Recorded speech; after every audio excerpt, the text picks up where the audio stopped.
Doctor Mohammad Yunus পৃথিবীর কোনো দেশে এখন আর নিরাপদ বোধ করছেন না। তিনি লন্ডনে গিয়েছিলেন, সেখানে তিনি হোটেল থেকে বের হতে পারেননি। প্রবাসীরা এমনভাবে তাকে ঘিরে রেখেছে। ডক্টর মোহাম্মদ ইউনূস নিউ ইয়র্কে যাবেন।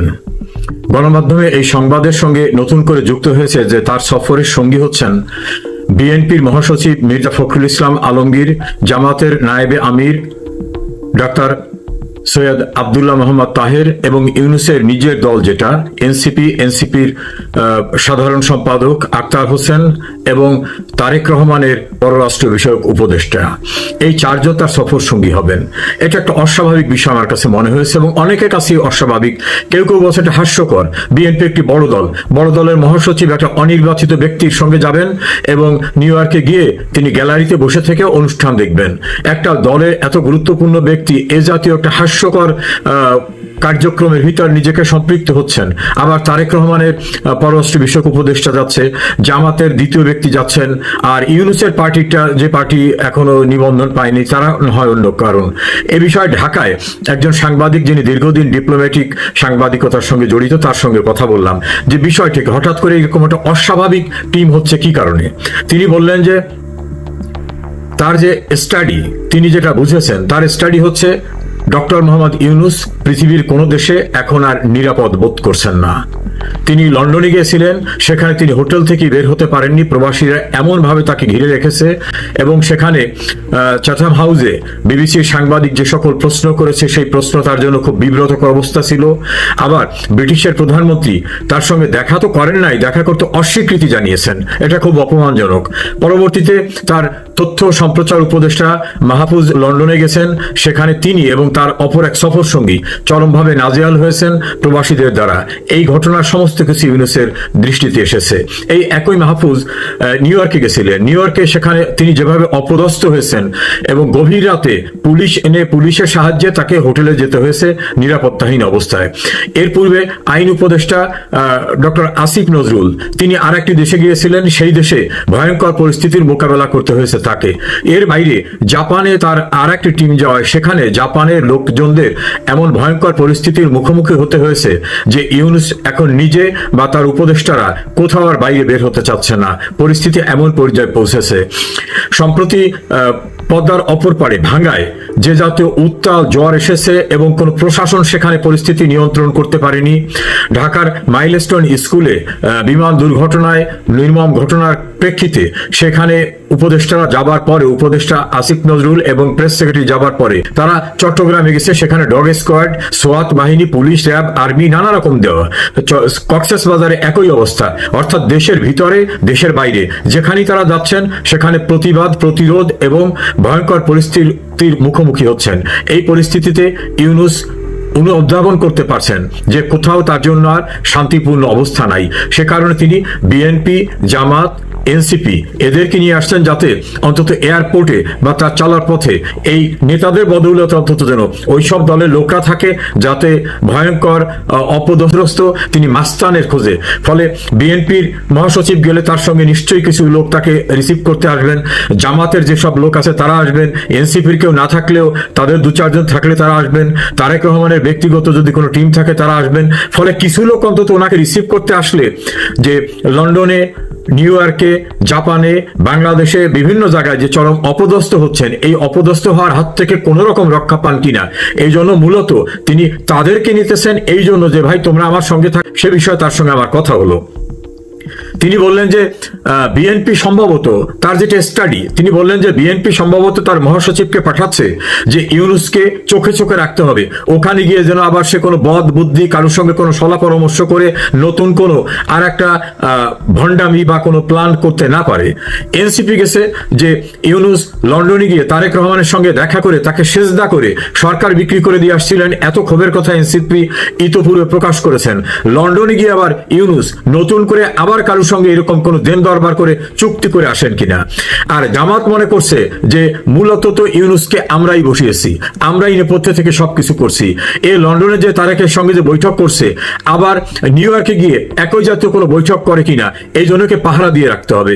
এখন তিনটি রাজনৈতিক দলের নেতৃবৃন্দ তাকে পাহারা দিয়ে রাখতে চাচ্ছেন, এ কারণে তারা তার সঙ্গে আছেন। এটা ওই সাংবাদিকের মূল্যায়ন এবং তার স্টাডি। আর ইউনূসের পক্ষ থেকে যেটা তিনি জানতে পেরেছেন যে ইউনূস এখন আর কোথাও নিরাপদ বোধ করছেন না। এই ভীত সন্ত্রস্ত ইউনূস, বাইরে তো আর ভাড়ায় মাস্তান পাওয়া যায় না, তো এই যে 3-4টা দলের নেতাদের নিয়ে গেলেন, ওই নেতাদের আবার চামচাদের বলা হয়েছে যে আপনারা কিন্তু আপনাদের লোকজনদের রাখবেন। এয়ারপোর্টে বা বিভিন্ন জায়গায় কিন্তু আওয়ামী লীগের লোক, তারা তো আর আওয়ামী লীগ বলে না, তারা বলে ফ্যাসিস্ট, বলে ফ্যাসিস্টের লোকরা কিন্তু বিব্রতকর অবস্থায় ফেলবে, তো আপনাদের লোকজন যেন থাকে। অর্থাৎ ভাড়ায় লোকজন নিয়ে এসে যেন ইউনূস কোনো রকম নিউ ইয়র্কের প্রোগ্রামটা অ্যাটেন্ড করতে পারেন, এজন্য তিনি ভীত সন্ত্রস্ত হয়ে মাস্তান খুঁজছেন। এটাই ঢাকার সেই ডিপ্লোম্যাটিক করেসপন্ডেন্টের ধারণা। আমার কাছে মনে হয়েছে তাই না হলে হাস্যকর একটা প্রোগ্রাম যেখানে ইউনূস সরকারের প্রতিনিধি হিসাবে সামনে থাকবেন, আর ওনারা সবাই গ্যালারিতে বসে থাকবেন বা পিছনের সিটে বসে দেখবেন ওখানে কি হচ্ছে। ফুটবল খেলার মাঠে যেমন খেলোয়াড়রা মাঠের ভিতর থাকে আর ওই গ্যালারিতে বসে থেকে ফুটবল খেলা অবলোকন করে। তা জাতিসংঘে তো এমন কোনো উল্লেখযোগ্য কোনো কার্যক্রম হয় না, সেখানে গতানুগতিক কিছু বিষয় হয়, আর কিছু হয় না। তো এই গতানুগতিক বিষয়ে দেখার জন্য বিএনপি এবং জামাতের এসেন, আর ইউনূস নিজে ভীত সন্ত্রস্ত হয়ে তাকে যাতে কেউ হেনস্থা করতে না পারে, লাঞ্ছিত না হয়, অপমানিত না হয়, রাস্তাঘাটে যাতে নিরাপদ থাকেন, এজন্য তিনি ওই নেতাদের নিয়েছেন যাতে নেতাদের কর্মীরা তাকে রক্ষা করেন। ভীত সন্ত্রস্ত ইউনূস সবখানে কি এভাবে বিএনপি জামাত এনসিপি নিয়ে আত্মরক্ষা হবে? মনে হচ্ছে না। সময় তো ঘনিয়ে আসছে। অপমানজনক বিদায়, অসম্মানজনক বিদায়, অথবা তিনি যে দুর্নীতির করাল গ্রাসে আবদ্ধ ছিলেন সেগুলোর থেকে নিজের দায় নিজে অবমুক্ত করেছেন। আপনি কি জানেন এই যা অবমুক্ত করেছেন এগুলো রিওপেন করা যায়, এটাকে আবার নতুন করে তুলে ধরা যায়। এটা কোনো বিচার প্রক্রিয়ার ভিতর থেকে শেষ হয় নাই। ফলে আপনি যেটাকে নিয়ে সন্তোষ বোধ করছেন যে ক্ষমতায় এসে আমার যা যা সুবিধা সব তো নিয়েছি, মামলা তুলে নিয়েছি, ট্যাক্সের টাকা মওকুফ করে নিয়েছি, এগুলো কিন্তু আপনাকে দিতে হবে, মামলায় কিন্তু আপনাকে মোকাবেলা করতে হবে। সম্প্রতি ডক্টর মোহাম্মদ ইউনূস একটি ভাষণ শুনলাম, রাজনৈতিক দলগুলোর নেতৃবৃন্দের উদ্দেশ্যে তিনি সেই ভাষণ দিচ্ছিলেন। তার বক্তব্য শুনে মনে হলো যে তিনি অনেকটা অসহায় হয়ে পড়েছেন। তার কথাবার্তা এলোমেলো ছিল এবং তিনি সঙ্গত কারণে বারবার অমনোযোগী হয়ে পড়ছিলেন। অন্যান্য সময় তিনি যখন কথা বলেন তার মধ্যে একটা উচ্ছলতা থাকে, প্রাণবন্ততা থাকে, এবং তিনি দুনিয়া জোড়া খ্যাতি অর্জন করেছেন বাংলা এবং ইংরেজিতে বক্তব্য দিয়ে। তো সেই ক্ষেত্রে যেটিকে বলা হয় মোটিভেশনাল স্পিচ, সেই ধরনের স্পিচ দেওয়ার ক্ষেত্রে ডক্টর মোহাম্মদ ইউনূসের তুলনা খুব কম রয়েছে এই পৃথিবীতে। তো সেই মানুষটি এ যাবৎকালে যখনই রাজনীতিবিদদেরকে নিয়ে বৈঠক করেছেন, সেটা কোনো সমস্যা নিয়ে তিনি ডেকেছেন বা তারা গিয়েছেন, বা ঐকমত্য কমিশনের যে বৈঠকগুলো হয়েছে সেখানে তিনি কথা বলেছেন, সভা সমিতি সেমিনারে কথা বলেছেন, রাষ্ট্রীয় কোনো অনুষ্ঠানে কথা বলেছেন, একেবারে সব কথাগুলো ছিল সাবলীল, প্রাণবন্ত এবং ধারাবাহিক। কিন্তু এই প্রথম তাকে দেখলাম যে তিনি এলোমেলো কথাবার্তা বলছেন। কেন এরকম অবস্থা তৈরি হলো? তার বক্তব্যের একটি শব্দে আমি এখানে শুধু একটি শব্দ না, একটি বাক্য এখানে আমি উল্লেখ করতে চাই। তিনি যেটি বলার চেষ্টা করেছেন সেটি হলো যে রাজনৈতিক দলগুলো যারা আছেন তাদের মধ্যে অভিমান থাকতে পারে, তাদের মধ্যে মতবিরোধ এমনকি শত্রুতা থাকতে পারে, কিন্তু আপনারা কোনো অবস্থাতেই এই জাতীয় স্বার্থে, এই বিপ্লবের স্বার্থে কোনো অবস্থাতেই নিজেদের মধ্যে যে মিল মহব্বত থাকা দরকার সেটি ভুলে গিয়ে শত্রুতায় লিপ্ত হবেন না, এই ধরনের কথাবার্তা। তো মূল বিষয়টি হলো যে তিনি এই কথা যখন বলেছেন তার অনেক আগেই রাজনৈতিক দলগুলোর মধ্যে শত্রুতা এবং অবিশ্বাস তৈরি হয়ে গেছে। এখন এটা কি ডক্টর মোহাম্মদ ইউনূসের জন্য, নাকি রাজনৈতিক দলগুলোর জন্য, নাকি পুরো পরিবেশের জন্য, নাকি এখানে তৃতীয় পক্ষ বা চতুর্থ পক্ষ এই ঘটনার সঙ্গে জড়িত? এই বিষয়গুলো আমাদেরকে বিচার করতে হবে, বিশ্লেষণ করতে হবে এবং ভাবতে হবে। মূল বিষয়টা হলো যে এখানে স্টেক হোল্ডার হিসেবে আমরা বিএনপিকে প্রথমে একেবারে 90% নম্বর দিয়েছিলাম যে এই বিপ্লব পরবর্তী যে সরকারটি গঠিত হতে যাচ্ছে সেই সরকারের 1 নম্বর স্টেক হোল্ডার হলেন 24 সন পার করেছি। কিন্তু 2025 সনে এসে আমরা যখন দেখলাম যে সমন্বয় একটা ছাত্র সংগঠনের পরিবর্তে এনসিপি নামে একটি জাতীয় দল গঠন করলো এবং সেই দলটিকে বলা হলো কিংস পার্টি। এবং সেই কিংস পার্টিকে এস্টাবলিশ করার জন্য রাজনৈতিকভাবে নানা রকম ন্যারেটিভ তৈরি করা হলো এবং রাষ্ট্রযন্ত্রের যত শক্তিমত্তা রয়েছে সব এই এনসিপির পেছনে বিনিয়োগ করা হলো। এমনকি মিলিটারি মানে সেনাবাহিনী তাদেরকে যে প্রোটোকল দেওয়া শুরু করলো, যেটি বাংলাদেশে কখনো হয়নি। এমনকি সামরিক শাসন আমলেও যারা সামরিক আইন প্রশাসক ছিলেন তাদের চেলা চামুন্ডা থেকে শুরু করে রাজনৈতিক যারা নেতৃবৃন্দ তারা কখনোই সামরিক বাহিনীর কাছে কোনো প্রোটোকল পাওয়া তো দূরের কথা, আশাও করেননি। যেমন এরশাদ যখন মার্শাল্লাহ ঘোষণা করলেন বা জিয়াউর রহমান যখন মার্শাল্লাহ ঘোষণা করলেন, তখন প্রধান সামরিক আইন প্রশাসক রূপে তারা সামরিক বাহিনীর প্রোটোকল পেতেন, কিন্তু তাদের কোনো মন্ত্রী মিনিস্টার, তাদের কোনো প্রিয় ভাজন আস্থাভাজন বা তারা যাদেরকে দল গঠন করার জন্য দায়িত্ব দিয়েছিলেন সে সকল লোকজন সেনাবাহিনীর ধারের কাছে যাবে, একজন ক্যাপ্টেনের সাথে কথা বলবে, এই ধরনের সাহস বাংলাদেশের বড় বড় রাজনীতিবিদ যারা ওই সময়টাতে সামরিক শাসনের রাইট হ্যান্ড ছিলেন তাদের কখনো হয়নি। এটি হলো রিয়ালিটি। কিন্তু 2025 সনে এসে আমরা দেখলাম যে এনসিপির যারা কর্তা ব্যক্তি একেবারে তরুণ, সেনাবাহিনীর যে সকল বড় বড় কর্তারা তাদের সন্তানের বয়সী যে সকল ছাত্র নেতা তাদের সামনে তোয়াজ করা শুরু করলেন, তদবির করা শুরু করলেন। এবং ঊর্ধ্বতন মোহাম্মদ ইউনূসের যে বৈঠক, আমি ধরে নিতে পারি যে এই বৈঠক হওয়ার আগে তাদের মধ্যে প্রতিনিধি পর্যায়ে একাধিক আলোচনা হয়েছে। সেটা বিএনপির হয়তো 10 জন শীর্ষ নেতা, ডক্টর মোহাম্মদ ইউনূসের ঘনিষ্ঠ এরকম 10 জন শীর্ষ যারা ছিলেন তাদের মধ্যে লন্ডনে অথবা ঢাকাতে এরকম একাধিক বৈঠক হওয়ার পরে এই দুই নেতার শীর্ষ বৈঠক হয়েছে। এবং এই জিনিসটি রাজনীতির যে কেন্দ্রে, ক্ষমতার কেন্দ্রে যে একটা ভারসাম্য ছিল সেই ভারসাম্যটিকে এলোমেলো করে দিয়েছে। যেমন ধরুন যে ডক্টর মোহাম্মদ ইউনূসের প্রিয় ভাজন জামাত এবং এনসিপি তারা যে বিশ্বাস নিয়ে, ভালোবাসা নিয়ে, তারপরে যে আত্মত্যাগ নিয়ে ডক্টর মোহাম্মদ ইউনূসকে এম্পাওয়ার্ড করার জন্য, তাকে ক্ষমতায় রাখার জন্য, আরো 5 বছর ক্ষমতা রাখার জন্য তারা যে কাজগুলো করেছে, ওই বিশ্বাসের জায়গাটাতে তারা আঘাতপ্রাপ্ত হয়ে ধীরে ধীরে তারা সরে আসতে শুরু করে, অথবা ডক্টর মোহাম্মদ ইউনূসকে চাপের মধ্যে রাখার চেষ্টা করে, অথবা তার কাছে নিজেদের গুরুত্ব বোঝানোর জন্য নানা রকম কৌশল করতে থাকে।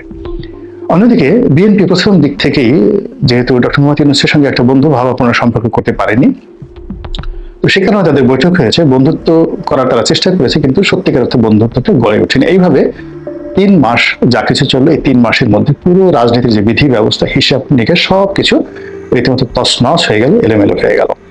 তো এই যে এলোমেলো যে অবস্থা, সেই অবস্থার মধ্যে যেটি হলো দেখতে পাচ্ছি যে সরকারের মধ্যে 2 থেকে 3টি বলয় তৈরি হয়ে গেছে। আসিফ নজরুল কেন্দ্রিক যে বলয়টি ছিল সেই বলয়টি এখন আর নেই। তারপরে যাকে বলা হয় ডক্টর হাসান এস মনসুর অর্থমন্ত্রী, তারপরে যারা মূলত প্রথম আলো কেন্দ্রিক যে গ্রুপটি ছিল তাদেরও এখন আর কোনো রাস শব্দ নেই। এনজিও কেন্দ্রিক যে ব্লকটি, যেটা আদিলুর রহমান, রেজওয়ানা, তারা যে জ্বলে উঠেছিলেন বা তারা যেভাবে উদ্ভাসিত ছিলেন তারাও ম্রিয়মাণ হয়ে গেছেন। সরকারি এমন কোনো কর্তা ব্যক্তি নেই এখন উচ্চস্বরে কথা বলেন, যেটি কিনা ডক্টর মোহাম্মদ ইউনূসের জন্য একটা রেড সিগন্যাল। অন্যদিকে বিএনপির মধ্যে নানা রকম যাকে বলা হয় সমীকরণ হচ্ছে। এখানে মির্জা ফখরুল সাহেব অসুস্থ, তিনি নিজে অসুস্থ, তার স্ত্রী আবার অসুস্থ, একবার তার চিকিৎসা করার জন্য তিনি দেশের বাইরে যাচ্ছেন সিঙ্গাপুরের মাউন্ট এলিজাবেথ, এবং এই মুহূর্তে তিনি তার স্ত্রীর চিকিৎসার জন্য আবার দেশের বাইরে আছেন। সালাউদ্দিন সাহেব যে উদ্যমতা নিয়ে, শক্তি নিয়ে, তিনি সাহস নিয়ে যেভাবে শুরু করেছিলেন, আপনি স্পষ্টভাবে দেখতে পাবেন যে তার মুখমণ্ডল বিবর্ণ হয়ে গেছে, চুল এলোমেলো হয়ে গেছে। এখন তাকে তার নাতির বয়সী সেই অ্যাডভোকেট শিশির মনির, তার সঙ্গে তার বিতর্ক করতে হচ্ছে জামাতের শিশির মনিরের সঙ্গে। এটা কোনো অবস্থায় তাকে মানসিক স্বস্তি দিচ্ছে না। অন্যদিকে আলী রিয়াজ, বদিউল আলম মজুমদার, যারা এই সরকারের যে সংস্কার কার্যক্রমকে এগিয়ে নিচ্ছিলেন, তাদের মধ্যে স্পষ্টতই হতাশা দেখা দিচ্ছে, এবং তারা যখন কোনো বৈঠকে থাকছেন তাদের মুখে কোনো যাকে বলা উজ্জ্বলতা নেই। অনেকে ঘুমিয়ে পড়ছে, অনেকে ইচ্ছে মতো পা নড়াচড়া করছেন, অনেকে পা ফাঁক করে দিচ্ছেন, ফলে তাদের কাজের ধারাবাহিকতা নেই। এবং এটা যখন ডক্টর মোহাম্মদ ইউনূস দেখতে পাচ্ছেন তখন সঙ্গত কারণে তার মন খারাপ হয়ে যাবে। ইতিমধ্যে নেপালে যে গণঅভ্যুত্থান হলো এবং গণঅভ্যুত্থানের পরপর যে পরিবেশ পরিস্থিতি সেখানে তৈরি হলো, তাতে স্পষ্ট করে ডক্টর ইউনূস বুঝতে পেরেছেন যে তিনি কি ভুলগুলো করেছেন, অর্থাৎ কি মারাত্মক ভুলগুলো তিনি করেছেন। এবং মানুষ যখন ক্ষমতায় থেকে তার ভুলগুলো বুঝতে পারেন এবং সামনে বিকল্প কোনো পথ থাকে না, তখন তার মধ্যে অনেক বিসাদৃশ্যতা দেখা দেয় বা সামঞ্জস্যতা দেখা দেয়, যা আমরা ডক্টর মোহাম্মদ ইউনূসের মধ্যে দেখতে পাচ্ছি। অন্যদিকে বিএনপির জনাব তারেক রহমান সাহেবের দেশে আসা মুহূর্তে নেই। তারপর আমরা যে কথাগুলো বলি সাধারণত, যে এই সরকারের পিছনে আমেরিকার একটা হাত আছে, আমেরিকার একটা সমর্থন আছে, আমরা সেটা দেখতে পাচ্ছি না এখন। আমরা মনে করেছিলাম যে এই সরকারের উপর চীন তার সাহায্যের হাত রাখবেন, চীনের সরকার অবাধিতভাবে ভারতকে নাস্তানাবুদ করার জন্য এই সরকারকে ব্ল্যাঙ্ক চেক দেবেন। আমরা সেটা এখন পর্যন্ত দেখতে পাচ্ছি না। আমাদের মনে হয়েছিল যে যে কোনো মূল্যে ভারত অল্প কিছুদিন তারা রাগ করে থাকবে, কিন্তু সরকার যে কোনো মূল্যে তাদের অভিমান ভাঙিয়ে তাদেরকে আবার মূল স্ট্রিমে ফিরিয়ে আনতে পারবে, অর্থাৎ বাংলাদেশ ভারত যে সম্পর্কটা এটি বন্ধুত্বের পর্যায়ে নিতে পারবে। হয়নি এখন পর্যন্ত। আমরা মনে করেছিলাম যে শেখ হাসিনা এবং আওয়ামী লীগ মাথা তুলে দাঁড়াতে পারবে না, কথাই বলতে পারবে না, লাজ শরমে তারা গড়াগড়ি করবে। কিন্তু বাস্তবতা হলো যে তারা তাদের সরকারের কর্তা ব্যক্তি জনাব মাহফুজ উপদেষ্টা, তার সঙ্গে জামাতের, তার সঙ্গে এনসিপির, তার সঙ্গে সরকারের যে দূরত্ব তৈরি হয়েছে, এটাও কিন্তু একটা বিরাট ফাটল, যাকে বলা হচ্ছে মাস্টার মাইন্ড। এবং তিনি যে মাস্টার মাইন্ড ছিলেন, এটাতেই বোঝা যায় যে তিনি অন্যান্য যে সকল বিপ্লবী বা যারা অভ্যুত্থানের নায়ক ছিলেন তাদের সঙ্গে তার কথাবার্তা, আচার আচরণ, চালচলন সবকিছুর মধ্যে একটা কোয়ালিটি ম্যাটার করে, কোয়ালিটি ডিফার করে, এবং তিনি অন্য সবার থেকে আলাদা, সব দিক থেকে আলাদা। তো সেই মানুষটি আমেরিকাতে নাজেহাল হচ্ছেন, ইংল্যান্ডে নাজেহাল হচ্ছেন, সরকার কার্যকর কোনো ভূমিকা রাখতে পারছে না। ঢাকা শহরে তাকে কেন্দ্র করে নানা রকম কথাবার্তা বলা হচ্ছে, নানা রকম স্লোগান দেওয়া হচ্ছে, সরকার সেখানে কোনো ব্যবস্থা নিতে পারছে না। অন্যদিকে আরেকজন উপদেষ্টা আসিফ মাহমুদ সজীব ভুইয়া, তার বিরুদ্ধে দুর্নীতির অভিযোগ, সেখানে সরকার কোনো কার্যকর ভূমিকা নিতে পারছে না, না তার পক্ষে না তার বিপক্ষে। তো সেদিক থেকে ডক্টর মোহাম্মদ ইউনূস যে গত একটি বছরে তার মূল পুঁজি ছিল চুপ থাকা, সুন্দর করে হাসি দেওয়া এবং নানা রকম সুন্দর সুন্দর কথাবার্তা বলে যারা অভ্যাগত আসে তাদেরকে খুশি করা, বিভ্রান্ত করা বা কনফিউজড করা। কিন্তু সেই কাজটিও তিনি এখন করতে পারছেন না। প্রতিটি কাজই তার দন্যতা প্রকাশ পেয়ে যাচ্ছেন, তিনি এলোমেলো হয়ে যাচ্ছেন, তার কথাবার্তা এলোমেলো।